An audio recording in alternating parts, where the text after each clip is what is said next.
Hi, I'm Elizabeth Woods. I'm a nurse with mmlearn.org, and I'm here to talk with you today about how adaptive clothing might be a good option for you if you've found that getting dressed or undressed has become difficult for you or the person that you're caring for.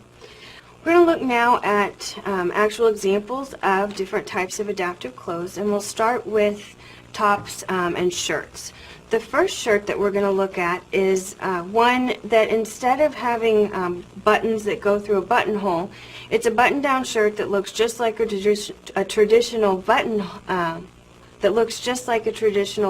shirt, but it has Velcro or magnetic closures behind the buttons, and so it doesn't require that fine motor skill of being able to put a button through a buttonhole.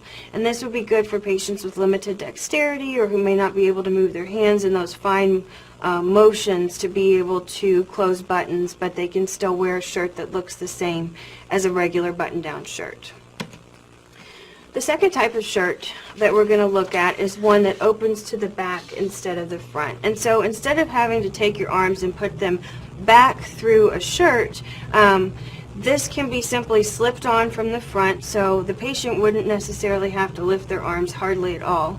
And the caregiver can slip it up and over the shirt and then secure the back of the shirt closed.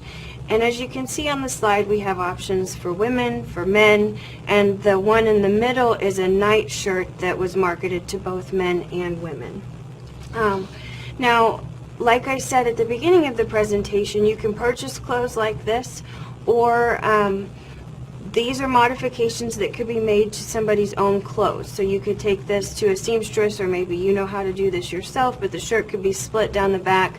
There could be some sort of closure added like snaps or Velcro, and that would allow the person to keep wearing a shirt that they love, but not have to move their arms maybe in a painful way to get it on. Next type of shirt we're going to look at is one that opens at the shoulder, and this is a good option for somebody who again can't lift their arms up over their head.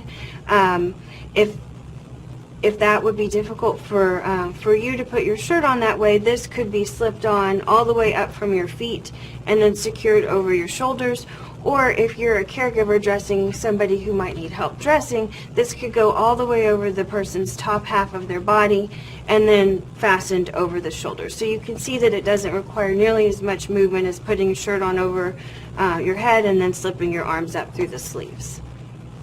And as you can see, these are shirts that are made for men and women.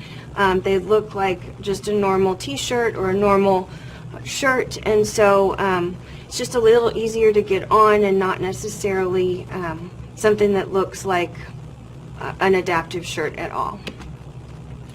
The next type of shirt that we're going to look at is one that opens completely down the sides. And so there's kind of two options here, as you'll see on the pictures on the slide. One is one that doesn't open at the shoulders. It still goes on over the head just like a traditional shirt, but then it's secured down the sides. And then the other is one that opens at the shoulders but then also opens down the sides, so you can see that that wouldn't require a whole lot of movement by the person being dressed at all. And we have a friend of mmlearn.org who was nice enough to make us an example of one of these shirts, and she did it much like the one on the left side of the screen. So she just found a regular men's undershirt, and we will show you the tutorial video that she used at the end of the presentation. But what she did was she opened up the seam down each side of the shirt, and she showed two different options. She put snaps down one side of the shirt, and she put Velcro down the other, just so you could see that it could be done either way. And if somebody were to help me get dressed with this shirt, they would just put it over my head, and obviously it wouldn't require very much movement from me at all. So it would go down over my head, and then without me having to lift my arms at all, a caregiver could easily snap it down this side or Velcro it. Either way the shirt was made. And so you can see that it doesn't require a whole lot of movement for me, but I still get to wear a normal shirt that looks like a regular shirt and not necessarily a hospital gown. As you can also see, these can be made in a variety of sleeve lengths. So if you have somebody who gets hot all the time, you could do it with a short sleeve shirt or a sleeveless shirt. And then the example on the left side of this slide also shows that it could be done with a sweatshirt. So you're not limited by the sleeve length, so people could be comfortable in these. Now we're going to look at some different types of adaptive pants. And the first two types of pants that we're going to look at are ones that open down the sides. And the first of these is they just open partially down the sides. So they can, by opening down the sides, they have a much larger opening and are easier to pull up than, say, a traditional pair of pants that just has a small zipper down the middle. These can be unzipped down both sides, again, to create a much larger opening so they're easier to pull up your legs or someone you're caring for's legs.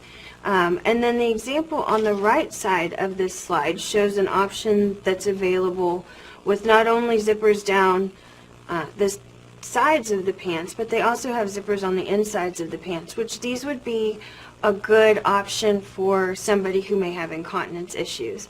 And you can kind of see by looking at the picture on the slide, you could unzip the outside and the inside zippers, fold the pants down towards the patient's feet, provide the incontinence care, fold them back up around their waist and zip them up, and you're not having to pull pants all the way down and then all the way back up again to be able to provide that incontinence care. So that might just require a little less movement of the patient, a little less movement of the patient by the caregiver. So that might be an option for you if you're caring for somebody who may have problems with incontinence.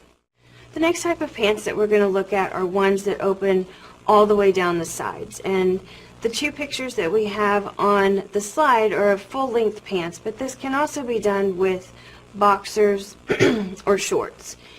These are just a little easier to get on the patient, especially for a patient who's not able to bear weight or not able to stand up, because by taking the pants and opening them up all the way down the sides, you can position the back of the pants underneath the patient and then pull the pants up through the patient's legs and fasten them on the sides. We have an example here of boxer shorts that were done this way. And again, we have two different ways of doing this. They could be done with snaps or they could be done with Velcro. And you could see that this could be put under a patient. So you put the back under the patient, roll them back over onto the top, and then pull the front of the pants through the patient's legs, secure them down the sides, and they're able to get their pants or their boxer shorts on without having to stand up. So that might be a good option for you if you're caring for somebody who isn't able to stand up. This would maybe make it a little bit easier. The last type of pants that we're going to talk about are wheelchair pants. And these are pants that can be put onto a patient in a wheelchair without the patient ever having to stand up. And so the way that it's done is that it's slipped over the patient's legs, pulled up to their waist, and then there are two flaps in the back. One overlaps the other, so it's pulled around the patient's waist, and the overlapping flaps make sure that the patient is covered and has privacy while sitting or while standing. And so this is something, if you're caring for somebody in a wheelchair and they're not able to stand up, this might be a good option for you. And there's a lot of information on these pants of how these can be used and are very helpful for people who may have problems with incontinence. It makes providing that incontinence care a little bit easier. And the last type of adaptive clothing we're going to look at today are adaptive shoes. These are, as you can see from the pictures on the slides, most of the time they're going to be shoes that have Velcro openings at the top so the patient can simply step their foot straight down into the shoe, and then the shoe can be fastened or secured around their foot. And there are so many different options of these types of shoes out there. And I found house shoes. There are shoes for patients with diabetes, for people struggling with swelling in their feet. There's just all different kinds of options out there. And they're just easier to get on by stepping straight down into that shoe instead of having to slide your foot down and into a shoe. And you've got like I said, you have house shoes, you have tennis shoes, slippers, all different things available. They're made for men, they're made for women. If you do a search for adaptive shoes, you'll be really surprised at all the different options that are available.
Alright, so we have looked at several different types of adaptive clothes today, and most of the pictures that we've shown you have been from the sources that you see on this screen, on this slide. The top bullet, the adaptive clothing companies, these are for a lot of the pictures, like I said, are clothes that we took pictures of from their websites. There's one called Silvert's Adaptive Clothing and Footwear. There's another called Resident Essentials Adaptive Clothing. one called Buck and Buck, and then there's also a website called 1-800-wheelchair.com. And these have dedicated inventories of adaptive clothing, and if you go to their websites, you can easily navigate to their online selection of adaptive clothes. Now, others that we found, we did find quite a few different options available on Amazon, eBay. There are quite a few sellers on Etsy who make these types of clothes, and will allow you to customize them to what you want, so you can pick the color, you can pick the size, and so that's something. And then Walmart did also have some available on their website. You're not limited to just what you see on this slide. If you do an internet search for adaptive clothing, you'll be able to find all different sources available out there for where you can purchase these types of clothes. And if you're up for trying a project, there are a lot of tutorial videos where you can learn how to take an existing shirt and turn it into an adaptive shirt. Like I said, we had somebody make these for us, and this is the link to the video that she used to be able to guide her through that. I found a lot of information on Pinterest about adaptive clothes, and then you could also, if you would like to take your own clothes or your loved one's clothes to a local alteration shop, I'm sure there's somebody there who will be able to make these changes and make their clothes into adaptive clothing. That concludes our presentation for today. Thank you so much for watching. We always love to hear your feedback and your comments, so if you would take our survey, we would really appreciate it. You can leave a comment, you can leave suggestions. We'd love to hear from you. Thank you for watching. Bye-bye.